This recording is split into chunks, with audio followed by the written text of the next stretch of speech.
د چهارمغزو د تیلو سره څنګه خپل نفس یا کوتکشا قوي مضبوط کړو. سلام ګران لیدونکو، هیله ده چې روغ جوړ او د صحت جامې وګرځن وي. زه یو ځل بیا ستاسو په خدمت کې د یو نوي ویډیو سره حاضر یم.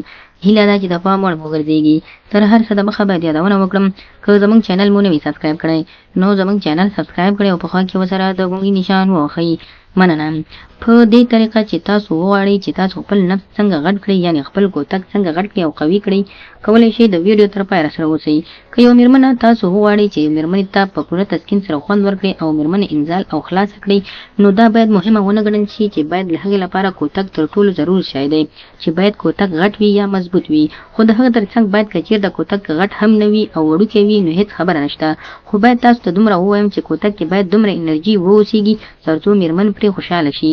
اکثره داسې نارینه دي او داسې ځوانان دي چې دوی کله کوروالی کوي، د کوروالی په دوران کې دوی هیڅ کله هم داسې خوند مېرمنې ته نشي ورکولی او په دې باندې مېرمن بیا شکایت کوي او په هر ځلې باندې بیا دوی زړه و نازړه کوروالی له خپل خاوند سره کوي او داسې کوروالی ګڼي لکه جبري وظیفه یا هم داسې تاوان چې د باندې وي.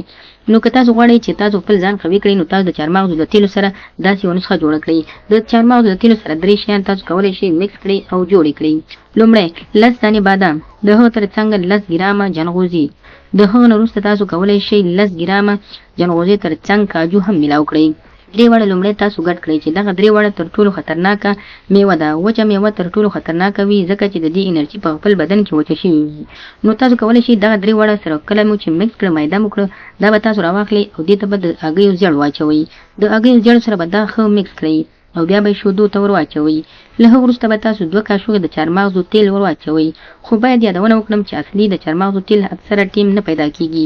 که چېرته نه پیدا کیږي نو کولی شئ د زعفرانو یا هم د زیتونو تیلو سره تاسو دغه نسخه جوړه کړئ.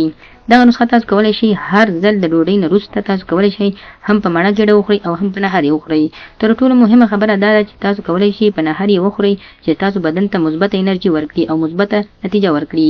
نو خدای دې وکړي ملګرو چې زموږ د ویډیو څخه غلط مطلب وانخلئ. زموږ ویډیو لایک کړئ، شیر کړئ او زموږ چینل هم سبسکرایب کړئ.